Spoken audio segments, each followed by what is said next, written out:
Donc moi je vais vous présenter un petit peu ce que je fais chez Renault. Alors c'est un peu on a vu beaucoup des idées que je vais présenter déjà dans la journée.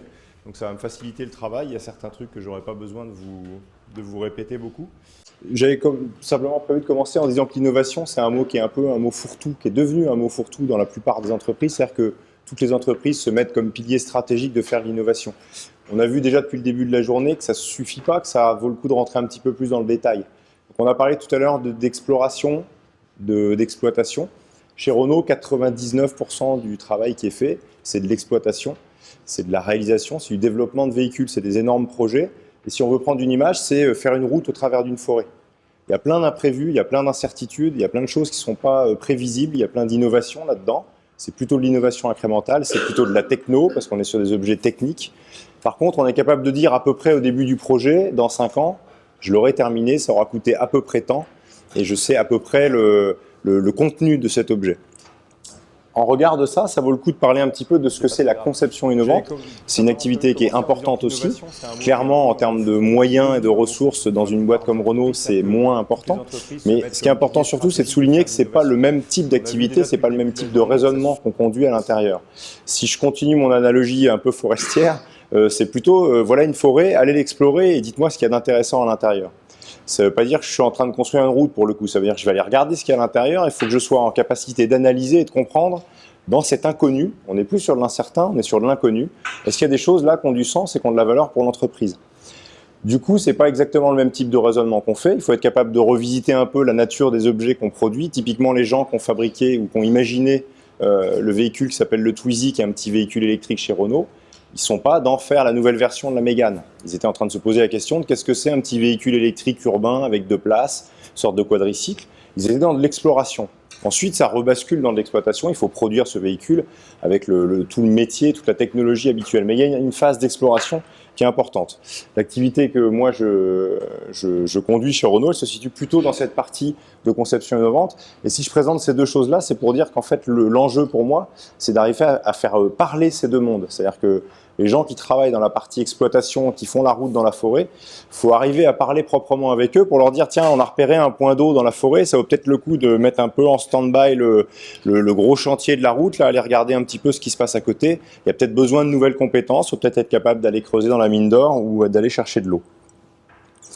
Le système qu'on a mis en place chez Renault, c'était un système d'appel à idées participatif, donc ça rejoint un petit peu ce qu'a présenté Xavier Dagras juste avant, avec beaucoup moins de force de frappe et beaucoup moins on va dire d'ancrage dans le côté business et financier. On est parti beaucoup plus petit, donc c'est ce que je vais vous présenter aujourd'hui. On est parti du principe de dire, ben oui, tout le monde a du bon sens, tout le monde a des idées. Je crois qu'on a déjà assez bien balayé ce thème-là ce matin. Moi, je l'illustre juste par deux choses. Quand on dit l'innovation, c'est l'affaire de tous, ça veut dire quoi? On a deux figures un peu mythologiques concernant le open à tout le monde. Qu'est-ce que ça veut dire? Ça veut dire qu'on donne à chacun le droit de participer. Moi, j'explique souvent en interne que ça ne veut pas dire que tout le monde devient expert de tout. Ça veut simplement dire que tout le monde a le droit de participer à la conversation. C'est exactement ce que mentionnait tout à l'heure Xavier Dagras. C'est-à-dire que les idées sont mises dans le pot commun et les gens ont le droit de venir les discuter. Même s'ils ne sont pas l'expert du sujet, ils peuvent avoir un bon point de vue en tant que client. Donc les appels à idées internes qu'on fait, c'est ça le seul brief qu'on demande aux gens, c'est mettez-vous à la place d'un client de nos produits et de nos services et proposez des idées. Donc tout ce qui est process, tout ce qui est manière de fonctionner, c'est hors scope de ce dispositif-là. Il y a un deuxième truc, quand on laisse un petit peu la participation libre à tous, l'autre figure un peu qu'on peut avoir, à côté du côté démocratique que je montrais sur le slide d'avant, c'est le côté café du commerce. C'est un contre-argument qui revient très souvent dans les grosses entreprises où la parole est toujours très policée, très léchée, l'expert de ceci a le droit de parler de son périmètre et pas les autres. Donc oui, c'est un café du commerce. Donc ça va avec des perturbations, bien sûr, et ça va avec beaucoup de convivialité aussi et d'envie. Ça rejoint des mots qu'on a déjà prononcés tout à l'heure. Ça remet simplement aussi de la convivialité et un côté un peu plus sympa aussi et marrant au boulot. Et ça fait partie des valeurs qu'on essaye de pousser dans ce dispositif. Il n'y a pas que les rôles et les missions de chacun dans sa direction. Il y a aussi le fait qu'on est tous dans une entreprise. Il y a quelque chose qui est commun à toutes ces personnes-là et on a le droit de prendre du plaisir au travail. C'est généralement un gros mot. Quelle récolte quand on fait des appels à idées? Il y a deux manières de regarder les idées qui sortent dans un appel à idées quand on demande à tout le monde des idées. Je pense que la première manière, elle a été assez bien illustrée par Xavier Dagras juste avant. c'est des quick wins. C'est-à-dire, quick win, ça ne veut pas forcément dire rapide, ça veut dire qui vont rapporter du cash, qui vont être dans le cœur du business ou qui vont être facilement appropriables par l'entreprise parce qu'on sait le faire, parce qu'on sait dérouler ces idées-là, qu'on sait les concrétiser, qu'on sait les emmener. Clairement, moi, ce n'est pas mon job. Ce n'est pas ce que je fais chez Renault. Je pense que c'est extrêmement intéressant de le faire, par contre. C'est-à-dire qu'il faudrait être complètement stupide pour demander des idées aux collaborateurs et de ne pas regarder s'il n'y a pas des pépites là-dedans. Simplement, moi, ce que je fais sur le forum d'appel à idées qu'on a mis en place et la plateforme collaborative, c'est de solliciter les gens des métiers et les experts pour leur dire, voilà, il y a tout un tas d'idées qui sont tombées, qui sont un peu dans ton champ. Viens les regarder, viens répondre aux gens et donne ton avis là-dessus. Est-ce que c'est intéressant, pas intéressant, nouveau, pas nouveau? C'est important de le faire. Il y a plein d'idées qui ne sont pas dans ce scope-là, et si on les passe à la petite moulinette de est-ce qu'elles ont de la valeur, est-ce qu'elles vont apporter du cash, non seulement elles ne vont pas en rapporter, mais en plus on n'est même pas capable de dire si elles vont en rapporter, parce qu'on est sur des trucs un peu décalés par rapport à notre cœur de métier.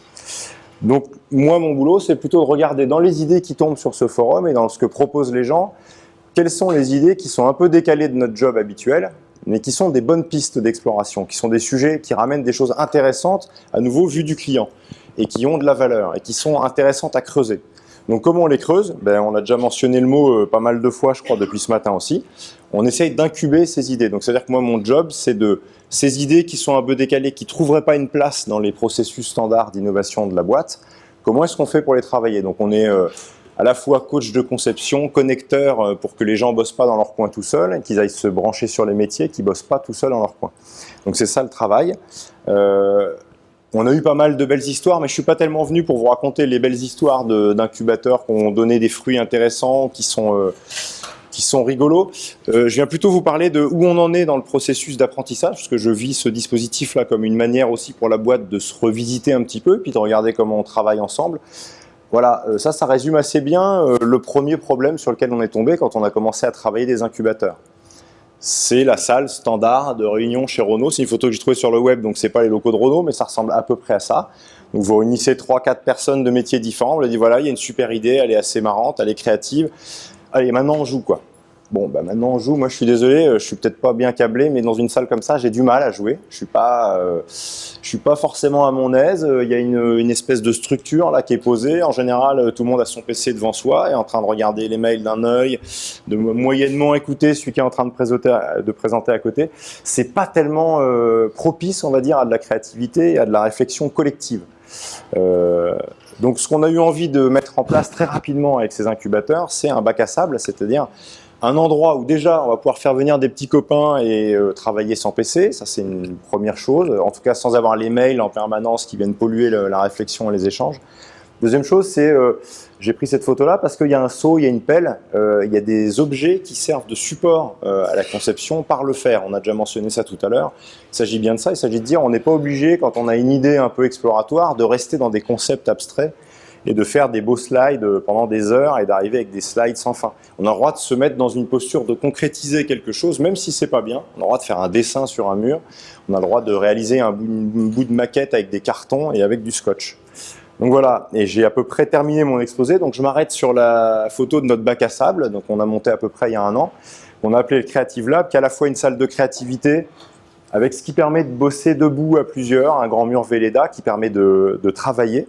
On a à peu près équipé, on va dire, la salle du matériel un peu qui renvoie dans les codes des Fab Labs, c'est-à-dire tout ce qui est imprimante 3D, découpe laser, découpe vinyle, tout ce qui permet d'aller faire des maquettes très très light, pas fonctionnelles, pas forcément qui ont une vocation à être des objets finis, mais plutôt des sujets de discussion, des objets pour discuter, pour un. Voilà notre idée, ce que c'est, si on la concrétise, c'est ça. Je précise que c'est aussi un endroit où il y a beaucoup de workshops, animés ou pas par nous, parce que l'entreprise s'est approprié cela très rapidement.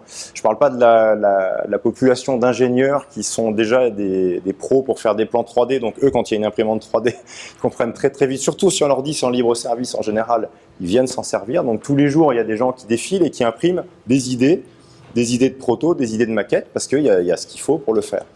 Mais il y a également des workshops qui permettent de faire ce qu'on a mentionné tout à l'heure, c'est-à-dire de décloisonner et de dire quand on réfléchit à un sujet qui est le parcours client d'achat d'un véhicule électrique, c'est pas juste les gens de l'ingénierie ou juste les gens du marketing qui doivent y réfléchir ou du commerce, c'est tous ensemble dans la salle parce qu'il y a un paquet de sujets à dérouler là-dedans qui ne sont pas du tout des sujets monodirection, qui sont des sujets communs et collectifs.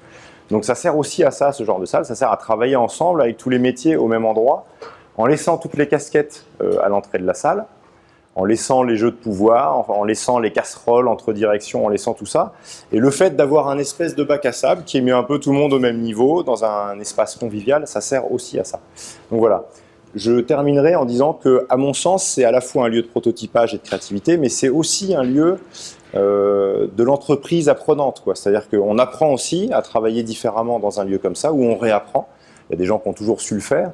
Je pense qu'il y a pas mal de gens qui ont besoin de l'apprendre quand même, pas au sens où ils sont débiles, au sens où ils ont besoin d'un cadre qui les sécurise pour se dire, allez, je vais jouer, j'ai le droit de jouer, c'est pas grave. Il y a un endroit pour le faire. Et je pense que le fait d'avoir un lieu envoie un signal assez fort pour dire, oui, il y a un endroit pour jouer. Maintenant, il reste à faire grossir ça en puissance, à le faire essaimer, parce que le but, c'est pas qu'on devienne les animateurs de toute la créativité de tout Renault, c'est simplement que ce genre de mode de travail essaime et que sur chacun des sites de Renault, pourquoi pas dans chaque bâtiment, il y ait des espaces comme ça, un peu plus conviviaux, un peu plus transverses et un peu plus créatifs. Voilà, je vous remercie de votre attention et s'il y a des questions, je suis ouvert à